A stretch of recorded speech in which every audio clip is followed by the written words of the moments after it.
Music. Hello everyone, welcome back to the channel.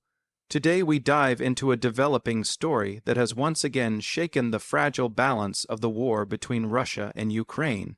Ukrainian drones have reportedly struck deep inside Russian territory, targeting a major oil refinery, one of the most significant attacks of its kind in recent months.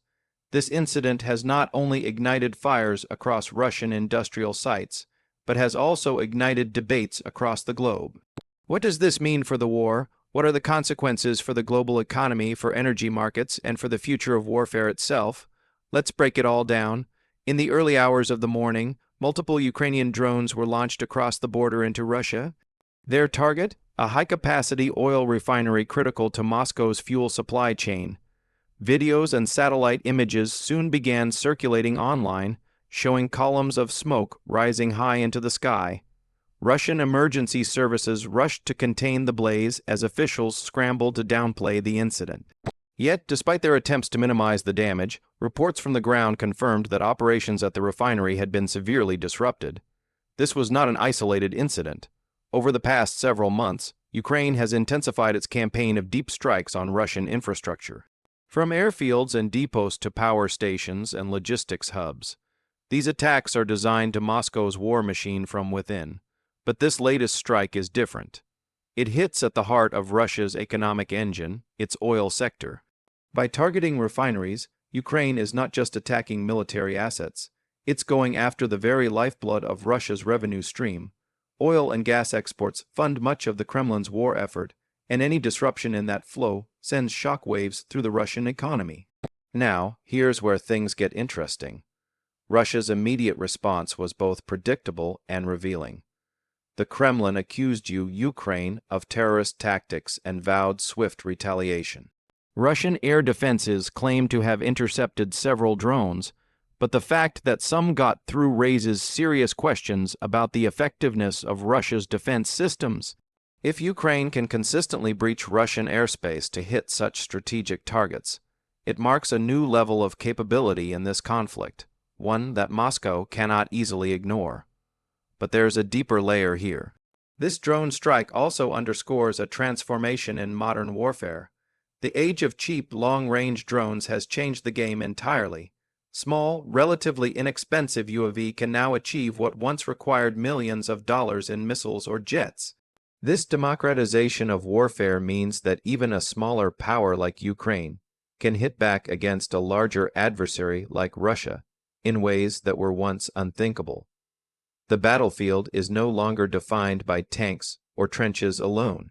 It's a digital and aerial contest where technology reigns supreme. Now, let's consider the economic ripple effects.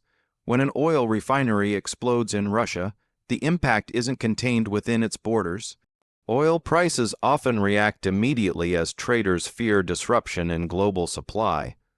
Although Russia is under heavy Western sanctions, its energy exports to Asia, particularly China and India, remain vital to its economy. Any sustained damage to production capacity could tighten global markets, drive up prices, and affect consumers from Berlin to Beijing to Boston. The world's energy web is deeply interconnected, and what burns in one part of it sends tremors through the entire system. From a strategic perspective, Ukraine's approach makes sense. Unable to match Russia in manpower or artillery, Kyiv has embraced asymmetric tactics using innovation, speed, and precision to strike strategic blows. These drone attacks, though small in scale compared to frontline battles, have a psychological effect that's arguably even greater. They expose Russian vulnerabilities, undermine public confidence, and show both the Russian people and the world that Ukraine is far from defeated. On the Russian side, however, the message is one of anger and defiance. Kremlin officials have vowed to strengthen air defenses, expand retaliatory strikes, and punish Ukraine decisively, but beneath that rhetoric lies concern. If even critical refineries are no longer safe, then the war is no longer something distant or contained. It's reaching into Russia's economic core.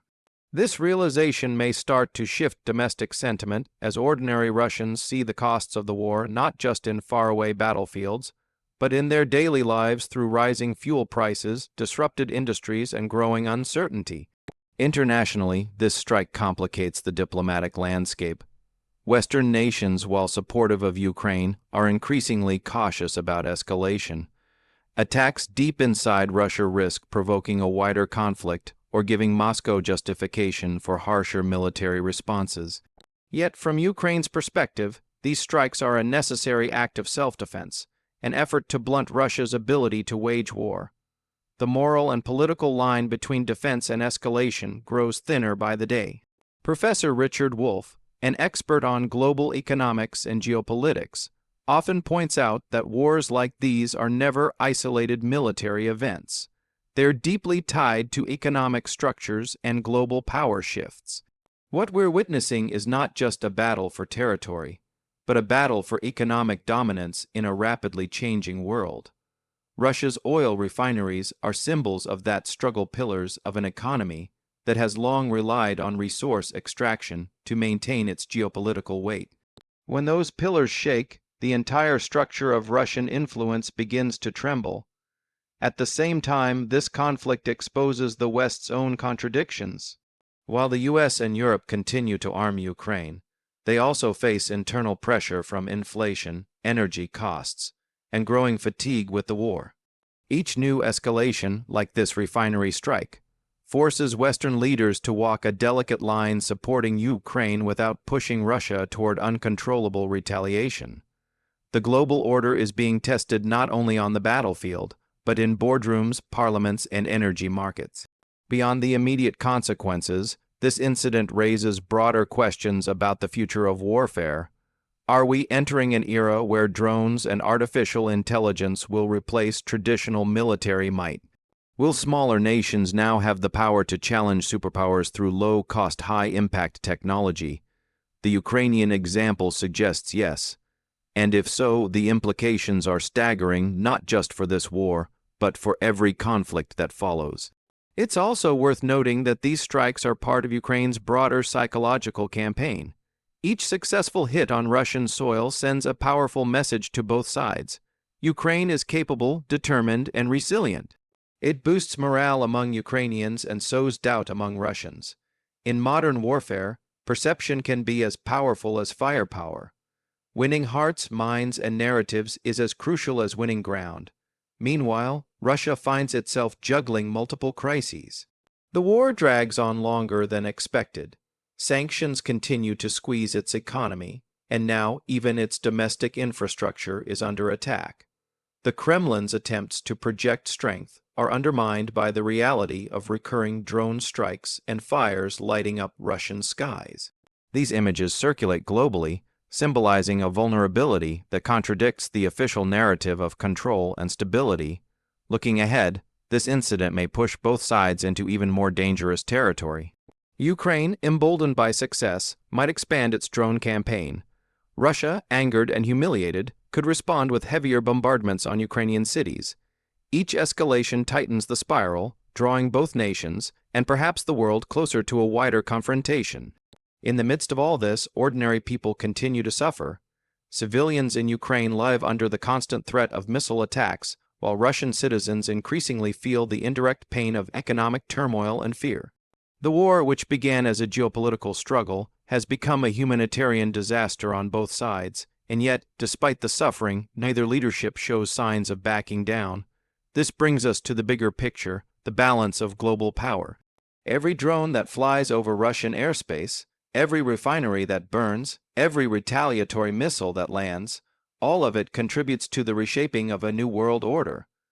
The West versus the East, democracy versus authoritarianism, capital versus resource power. These grand narratives drive the policies behind every action on the battlefield. Professor Wolff has often reminded us that economic warfare is as critical as military warfare. Sanctions, energy control, and trade routes are the weapons of the 21st century. Ukraine's drone strikes in that sense are part of an economic strategy as much as a military one by targeting the infrastructure that fuels Russia's economy. Kyiv is attempting to weaken Moscow's ability to sustain the war long term. But will it work? That's the central question. Russia's economy, though strained, has proven more resilient than many expected. High energy prices, alternative markets in Asia, and state control have kept it afloat. However, persistent strikes like this one could gradually erode that stability. If oil production falls, if repairs become too costly, if investors grow weary, then the economic pressure may finally start to bite. At the same time, these attacks could push Russia into more desperate measures, ramping up repression at home and aggression abroad. This is the dangerous paradox of asymmetrical warfare. The weaker side gains power through innovation, but each success risks provoking disproportionate retaliation. The cycle becomes self-feeding, and the world watches anxiously as both sides inch closer to the brink. In conclusion, the Ukrainian drone strike on the Russian oil refinery is not just another battle in a long war. It's a signal that technology is changing warfare, that economic targets are now frontline objectives, and that the global order itself is being rewritten in real time. Whether you view this as a brave act of resistance or a risky escalation, one thing is certain. It marks a new chapter in this war and in global geopolitics as a whole. So what do you think? Are these drone strikes a justified form of defense, or are they pushing the world toward a wider conflict? Let us know your thoughts in the comments below. And if you found this analysis insightful, don't forget to like, subscribe, and share this video to help spread awareness about the realities behind the headline. Thank you for watching, and as always, stay informed, stay aware, and stay critical. The world is changing faster than ever, and understanding it is the first step to shaping its future.